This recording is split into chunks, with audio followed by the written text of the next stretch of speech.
I'm Larry Clark, editor of Washington State Magazine at Washington State University. And I'm Adriana Janovich, associate editor at Washington State Magazine. We work together on the Evergreen Collection, Exceptional Stories from Across Washington State. It's a collection of stories from Washington State Magazine. These aren't just the stories of Washington State University, though. Washington State University stories are Washington stories. This book represents the best writing of the first 20 years of Washington State Magazine. I haven't been here that long. I came to WSU 2 years before the magazine celebrated its 20th anniversary. And as Larry and I began talking about that milestone, we realized we were sitting on a treasure trove of stories, hundreds of stories that had appeared in the magazine from 2001 to 2021. In the book, there are stories that feature statewide appeal as well as stories that are categorized by geographic regions. Around the Puget Sound, along the Columbia River, in the Cascade Mountains, and here along the rolling hills of the Palouse. The stories capture the depth and breadth of the great state of Washington and its agriculture and architecture, geography and geology, history and industry, people and places, and a lot more. No matter where you live in the state or what interests you, you're going to find something here in this collection. Through this anthology, we are hoping our stories reach a wide audience. Our magazine is mailed to WSU alumni and stakeholders.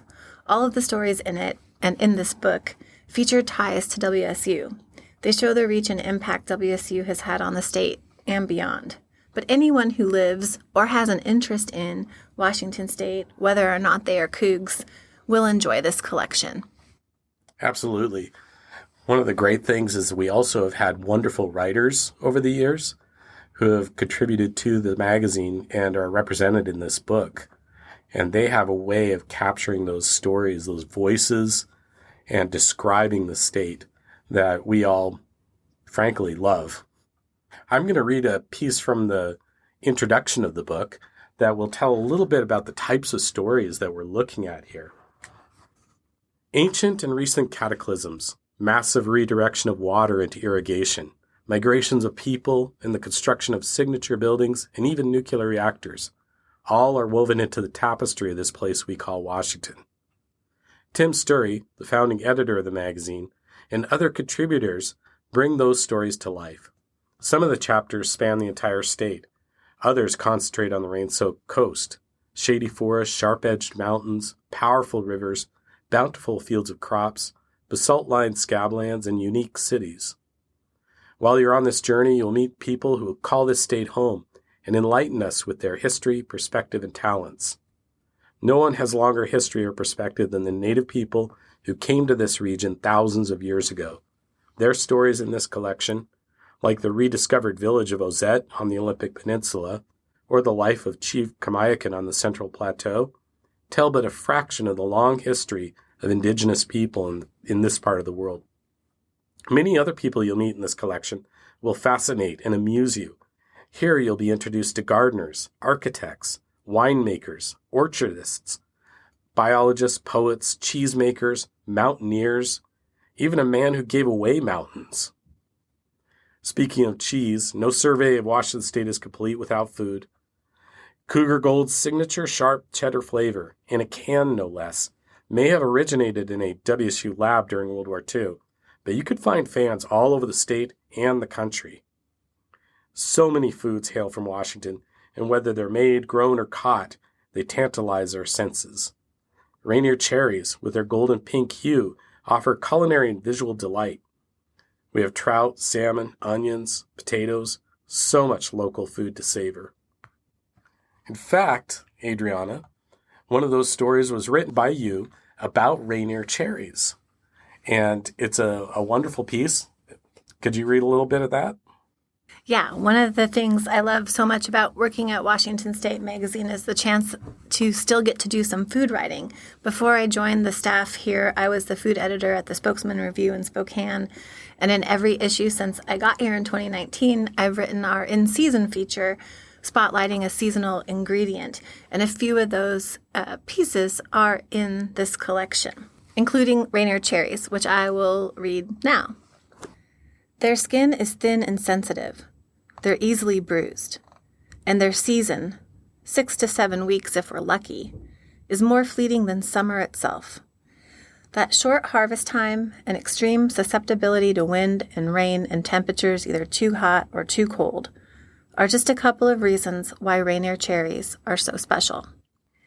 These spectacular stone fruits are prized for their sweetness and color, distinctive and delicate Rainiers, the color of a buttercup tinged with a pleasing pink to bright red blush, are little gems. The appeal of those contrasting colors is what makes them stand out on the tree and in the retail market. It's just a good combination, said Washington State University horticulturist and cherry expert Matthew Whiting. He calls Rainiers tree candy. Their flesh, creamy, yellow, firm, gently floral, exceptionally sweet, is made up of nearly 1/5 sugar, or anywhere from 17 to 23%. The Rainier is a wonderful tasting fruit, Whiting said. With such high sugars and typically very low acidity, it truly is like eating a piece of candy, except it's much better for you. That's great. I love Rainier cherries. And you also wrote about some of the apples, which are Washington's signature fruit, including our latest Cosmic Crisp. That was a mouth-watering story as well. We also write about wine in the book. And of course, wine is another big piece of Washington State's agricultural enterprise. Do you have other favorite stories that you enjoyed? I enjoyed working on the Mount St. Helens anniversary story and finding out that we have this treasure trove of ash stockpiled. I'm just waiting for the right researcher to come along and use it for some kind of project. That was fun. I also enjoyed meeting some of Washington State's small farmers and getting to profile them. Larry, what are some of your favorite stories in the collection, or what are some stories that stand out to you most? I'll tell you, there are a lot in this book that I enjoyed. The history of hospitality was a fascinating one to me. Architecture, we have a couple of different stories, one of which you wrote about architecture in the Northwest, significant buildings, and also the style.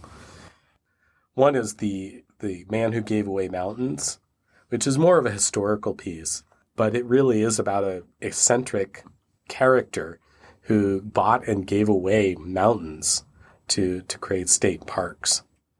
And then The Apple Detective, you wrote about apples and the Cosmic Crisp and some of the commercial apples. Well, there are all these unusual apples around the state, heirloom apples that people have forgotten about in their backyards and their barnyards. I like the Cougar Gold story, how Cougar Gold made the world a better place. I've written about Cougar Gold before. I didn't write this story, but I kind of wish I had. Well, Tim Sturry wrote this story, and Cougar Gold is such a ripe subject for stories.